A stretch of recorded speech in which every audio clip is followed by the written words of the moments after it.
Le DAF Fresh Morning, c'est 104.5 tonnes de bonne humeur. Tous les matins sur Urban FM. La meilleure radio de la capitale. La meilleure radio de la capitale.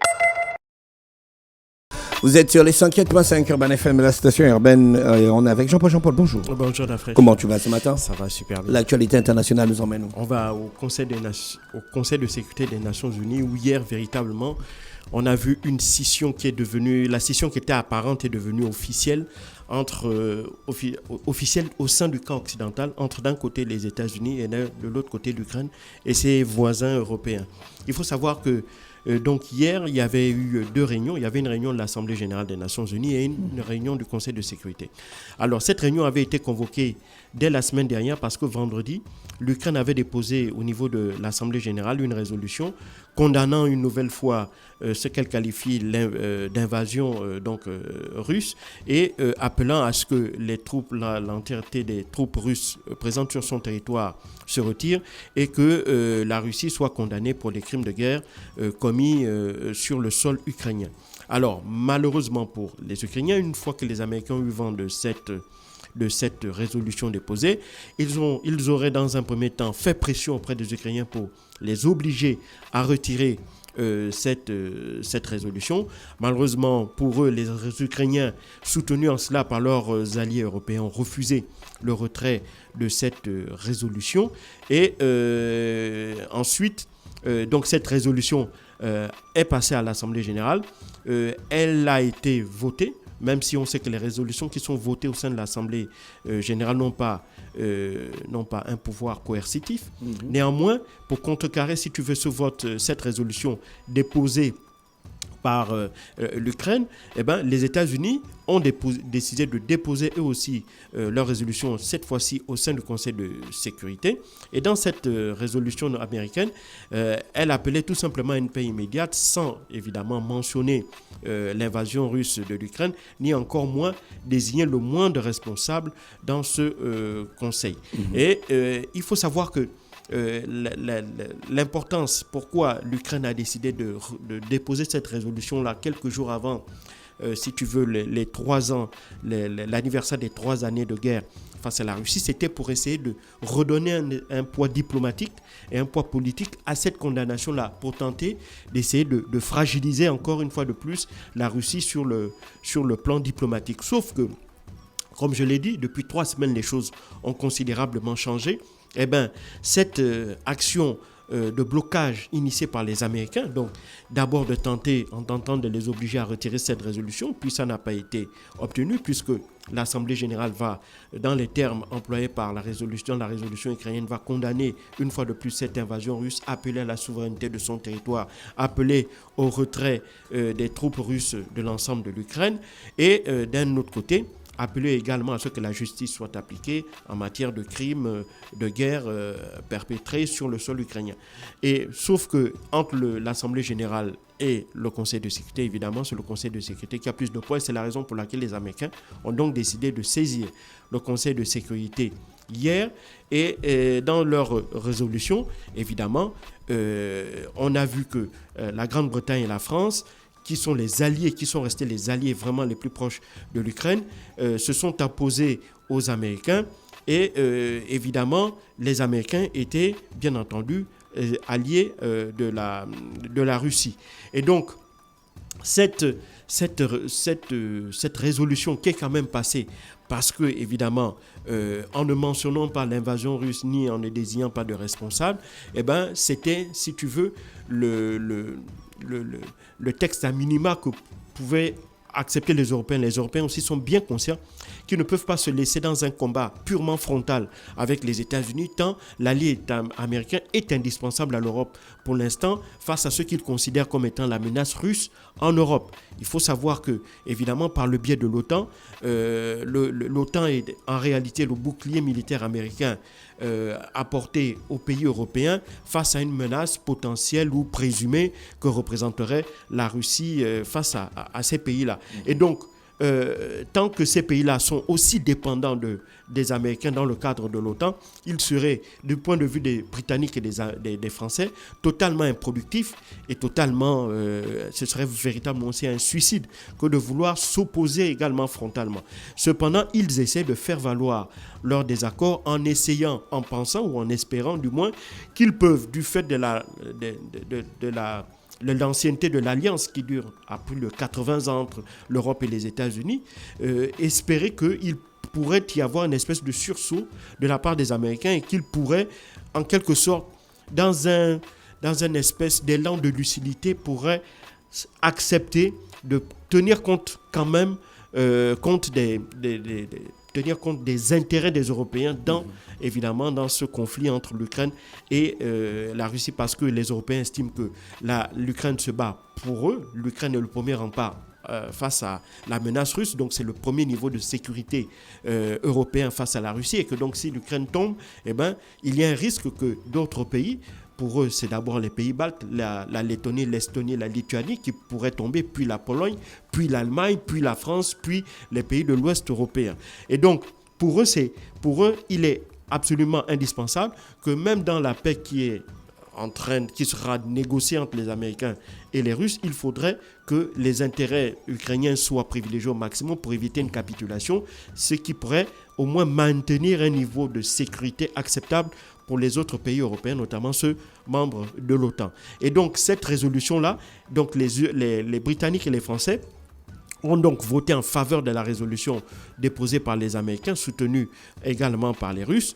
Et bien évidemment, la Chine s'est, elle, abstenue, et ce qui a permis à cette résolution de passer. Mais ce qui est intéressant ici, c'est de voir que véritablement, la confrontation qui était d'abord d'un point de vue idéologique entre les positions de Donald Trump et celles des Européens est devenue une confrontation politique, dans la mesure où est-ce que Donald Trump a décidé de renouer le contact avec la Russie, alors que depuis 3 années, la Russie était mise au banc des nations par la communauté occidentale, l'Union européenne et les États-Unis. Et donc, ça devient maintenant une crise diplomatique, puisque maintenant, les Européens et les Américains vont maintenant s'affronter sur le terrain diplomatique. Et cela s'est vu hier au niveau du Conseil de sécurité, au niveau de l'Assemblée générale des Nations unies. Donc, on voit bien que cette scission qui était prévisible et qui est devenue apparente est maintenant une scission réelle. Maintenant, qu'est-ce que cela va donner? Ce qui est sûr, c'est qu'on a vu un Emmanuel Macron qui s'est rendu hier à Washington, qui a rencontré Donald Trump, et dans les discussions qu'il a eues avec son homologue américain, il ne semblerait pas que véritablement les questions il soit allé en profondeur sur les questions des éléments qui devraient figurer dans les négociations. Tout ce à quoi ils ont appelé, c'est que l'Ukraine doit prendre part à ces négociations-là au même titre que la Russie, et donc elle ne doit pas être mise de côté. Mais pour le président français Emmanuel Macron, il s'est plutôt appesanti sur les conditions de garantie de sécurité après qu'un accord de paix ait été signé entre les deux parties. Donc, comment s'assurer que la Russie pourrait respecter ces garanties, respecter les accords de paix qui seraient signés à l'avenir avec l'Ukraine. Et donc, c'est dans cette optique-là que Emmanuel Macron, avec un certain nombre de ses homologues européens, appelle à la mise en œuvre de troupes européennes sur le sol ukrainien, notamment dans la partie ouest de l'Ukraine, afin que celle-ci puisse être dans une position de garantie de sécurité, c'est-à-dire qu'elle soit armée de façon défensive et de manière à dissuader la Russie de devoir sortir de ses positions, de violer les conditions de l'accord de paix qui aura été signé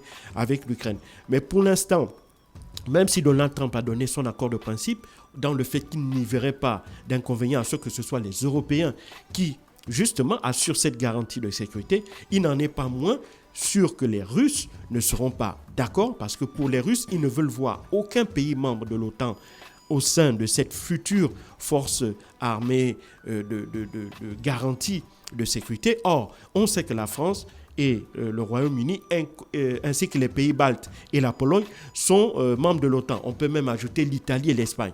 Maintenant, en admettant que la Russie refuse qu'il y ait une troupe européenne de pays membres de l'OTAN qui fasse partie de ces troupes-là de dissuasion, ces troupes de dissuasion militaire, si on peut parler ainsi, quels seraient donc les pays qui soient en capacité de pouvoir les remplacer?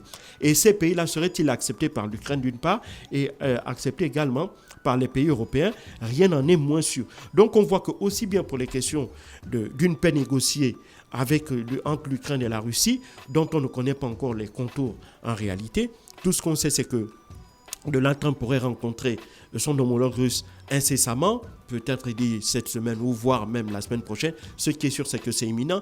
Et il est tout aussi imminent le fait que les deux parties pourraient s'asseoir sur une table de discussion, de négociation. Maintenant, reste à savoir, est-ce que dans le premier round des négociations, l'Ukraine serait de la partie ou bien l'Ukraine viendrait après ce premier round-là, donc en deuxième ou en troisième partie. On en saura certainement un peu plus après la visite que Volodymyr Zelensky va faire aux États-Unis cette semaine.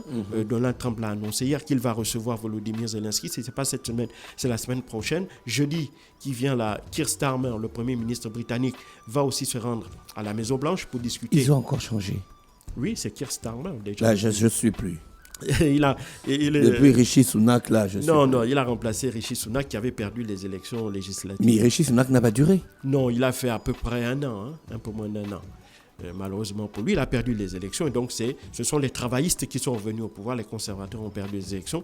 Et donc, Keir Starmer occupe le Ding Downing Street depuis environ 4-5 mois. Et donc, Keir Starmer va également essayer de venir obtenir des garanties de sécurité pour l'Ukraine. Quelles garanties?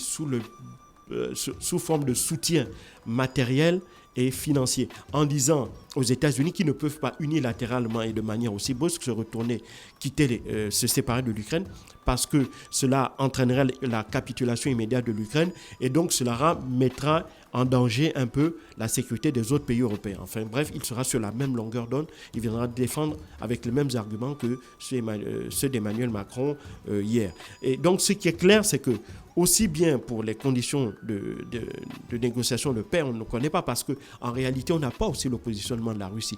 La Russie dit qu'elle est ouverte aux négociations et elle salue aussi le fait que les Américains aient, de leur point de vue, montré une réelle volonté de vouloir aboutir à une paix. Et donc, pour eux, ils sont ouverts à la discussion. Maintenant, pour eux, ils sont conscients que on ne peut pas décider d'un cessez-le-feu dans la ligne de front actuelle. Pourquoi? Parce qu'eux, ils sont en position de force. Même s'ils n'avancent pas aussi rapidement qu'ils l'auraient souhaité, mais ils continuent à gagner du terrain kilomètre par kilomètre, jour après jour. On voit bien entendu que les Ukrainiens sont très bien organisés. Ils ont su construire des positions de défense très très efficaces en multipliant les tranchées. Et donc de ces tranchées, ils lancent aussi énormément d'attaques de drones. Donc cette position-là leur permet ils essayent de geler au maximum le conflit pour essayer de ralentir au maximum l'avancée des troupes russes au sol. Sauf que les Russes sont parfaitement conscients de cette situation et eux, ils ont deux armes qu'ils utilisent avec beaucoup d'efficacité. C'est l'artillerie. Ils pilonnent régulièrement les positions des Ukrainiens qui sont obligés de se terrer quasiment à plusieurs mètres sous terre. Et deuxièmement, ils ont également toute une série de drones qu'ils continuent d'envoyer qui vont essayer de pilonner les positions aussi bien des troupes au sol ukrainiennes et aussi essayer d'attaquer les infrastructures, notamment les infrastructures énergétiques qui constituent, à mon sens, la cible principale pour essayer de casser le mental des Ukrainiens et les obliger ainsi à capituler en quelque sorte. Donc, on voit bien que, comme je le disais, dans cette situation, évidemment, les Russes ne sont pas pressés et ils savent que le temps joue en leur faveur et donc ils n'auront pas l'intention de signer, de mon point de vue, une paix à minima dans les jours et les semaines qui suivent parce que ça ne sera d'aucun intérêt pour eux. Ils vont plutôt négocier. Ils vont aller négocier plus loin. Ils vont, selon certaines indiscrétions, ils voudraient obtenir le départ, la fermeture de certaines bases de l'OTAN dans certains pays de l'Europe de l'Est, que ce soit peut-être dans les pays baltes, en Pologne ou ailleurs. Ils ont déjà obtenu que l'Ukraine ne rentrera jamais dans l'OTAN. Ils vont certainement obtenir encore un certain nombre d'autres concessions. Et il faut déjà faire savoir que Vladimir Poutine a déjà dit aussi qu'il voudrait prendre un décret permettant ainsi aux Américains de pouvoir investir sur les terres rares ou les matériaux critiques dont ils ont véritablement besoin, que ce soit en Russie ou en Ukraine. Il faut savoir que l'essentiel de ces terres rares-là sont présentes dans la partie qui est déjà occupée par la Russie. Donc, on voit bien que Vladimir Poutine veut faire jouer aussi l'aspect diplomatique, l'aspect commercial, pour essayer de maintenir ce rapprochement-là entre Moscou et Washington. Donc, on voit donc que de tous ces effets-là, on voit maintenant cette scission-là sur le plan diplomatique maintenant entre les États-Unis et l'Europe sur la question de l'Ukraine, ce qui évidemment est aussi une très très mauvaise nouvelle pour l'Ukraine et ses alliés européens. Merci Jean-Paul avec nous ce matin sur les 104.5 Urban FM et la station Urban. Mais Macron, il était à la Maison-Blanche. Oui, il était à la Maison-Blanche. C'était toujours dans le même sens? Oui, c'était dans le même sens. Bon, certaines indiscrétions disent qu'il avait sollicité. En fait, il était invité par Donald Trump, avec lequel ils ont toujours quand même eu des rapports humains cordiaux. Vraiment, Trump et Macron se sont toujours bien entendus, ont toujours montré l'image d'une parfaite entente entre les deux hommes. Sauf que sur le plan diplomatique, Trump, c'est un négociateur hors pair. Il est difficile d'obtenir quelque chose de la part de Trump dans la mesure où il a une vision d'abord à deux niveaux. Un, c'est une vision de puissance. Pour eux, il n'aime pas lâcher du lest à des gens qui n'ont pas un niveau de puissance comparable au sien. Et deuxièmement, il a toujours une perception transactionnelle des relations. Donc pour lui, c'est toujours gagnant-gagnant ou c'est donnant-donnant. Je te donne, tu me donnes. Si tu n'as rien à me donner, il ne voit pas l'intérêt pour lui aussi de faire des concessions ou de faire des offres. Et donc, ce sont ces deux points de vue-là qui, à mon sens, vont faire que Macron et encore moins Keir Starmer puissent obtenir quoi que ce soit. Il pourrait peut-être obtenir des petites avancées, mais véritablement dans le fond du problème, obtenir par exemple un maintien du soutien américain en Ukraine, soutien militaire et financier, je ne pense pas que cela ils pourront l'obtenir. Tout au plus, ils pourraient obtenir un appui logistique dans le cadre de la mise en œuvre ou du respect de l'accord de paix, dans le cadre de ce que les Européens appellent ces garanties de sécurité-là. Mais même là, ce n'est pas encore obtenu, mais il a donné son accord de principe sur la présence de troupes européennes, mais pour ce qui concerne le volet d'appui logistique et financier, il ne s'est pas encore clairement prononcé. Et donc, c'est ça qui fait que, de mon point de vue, même si les deux hommes s'entendent, mais pour Donald Trump, la France n'est pas, à mon avis, un partenaire suffisamment fort à ses yeux pour qu'il soit en capacité d'obtenir de sa part une quelconque concession. Merci Jean-Paul avec nous ce matin sur les 104.5 Urban FM, la station urbaine dans l'Uda Fresh Morning, le réveil matinal au plus haut de la capitale, sur la radio la plus haute de la capitale. Le Da Fresh Morning, c'est 104.5 tonnes de bonne humeur. Tous les matins sur Urban FM. La meilleure radio de la capitale. La meilleure radio de la capitale.